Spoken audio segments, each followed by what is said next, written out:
کہ تراویح کا عالم یہ ہے، اگلی صفیں تراویح میں مشغول ہیں، اور معاف فرمائیے پچھلی صفیں انتظار کر رہی ہے امام صاحب اللہ اکبر کہیں اور ہم دوڑ کر رکعت باندھ لیں گے اور نماز میں شریک ہو جائیں گے۔ کیا بوجھ پڑتا ہے اللہ کے سامنے ہمیں 2-4 منٹ کھڑا رہنے سے؟ کون سا ہم پر پیروں میں درد اور ورم ہو جاتا ہے؟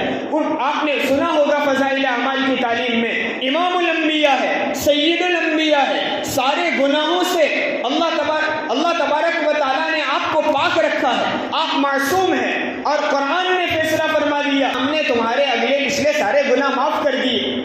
وہ معصوم ہونے کے باوجود اتنی لمبی لمبی نمازیں پڑھتے تھے کہ آپ کے پیر مبارک میں ورم یعنی سجن آ جاتی تھی۔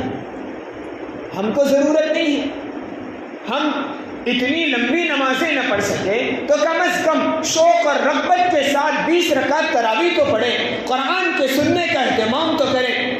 دیکھیے رمضان کے مہینے میں، پورے مہینے میں تراویح کے اندر قرآن کا پڑھنا یا سننا یہ ایک مستقل سنت ہے۔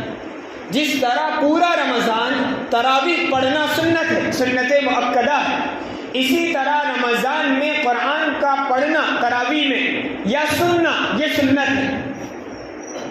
اب جو لوگ امام کے رکوع کا انتظار کرتے ہیں اور پیچھے بیٹھے ہوئے ہیں، اگر وہ باتیں بھی نہیں کر رہے ہیں، موبائل میں بھی مشغول نہیں ہیں، امام کا قرآن سن رہے ہیں، لیکن پھر بھی ان کا یہ قرآن سننا تراویح میں سننا نہیں پایا گیا۔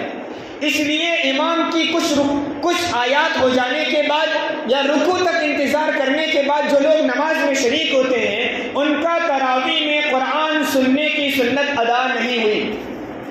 اب یہ سمجھتے ہیں کہ ہم نے پورا رمضان تراویح میں قرآن سنا ہے اور قرآن کا ہمیں ثواب مل گیا۔ ہاں جتنا سنا اس کا ثواب ضرور ملے گا، لیکن پورا قرآن الحمدللہ رب العالمین سے لے کر من الجنۃ والناس تک تراویح کے اندر سننا سنت ہے۔ جو لوگ امام کے رکوع کا انتظار کرتے ہیں وہ قرآن کو تراویح میں نہیں سنتے، لہذا ان کی سنت ادا نہیں۔ یہ تو قرآن کے ساتھ تراویح پڑھنے والوں کا حال ہے، ورنہ بہت سارے اب تو نوجوان بھی تلاش کرتے ہیں کہاں علم ترا سے ہوتی ہے، وہاں جا کر قرآن ہم تراویح پڑھ لیں گے۔ نوجوان ہے، ہمیں دوستوں کی مجلسوں میں گھنٹہ بھر کھڑا رہنے میں کوئی تکلیف نہیں ہوتی، اور تراویح پڑھانے والے حافظ کی 2 منٹ زیادہ کیا ہو گئی کہ ہم ان کو باتیں سنانے لگتے ہیں، یا مسجد چھوڑ کر دوسری مسجد تلاش کرنے لگ جائے، یا علم طرح سے تلاش کرنے لگے۔ کیا حال ہے؟ کیا ہمیں اللہ کے سامنے کھڑا ہونے کا وہ شوق نہیں؟ اللہ سے باتیں کی جا رہی ہے، اللہ کا کلام پڑھا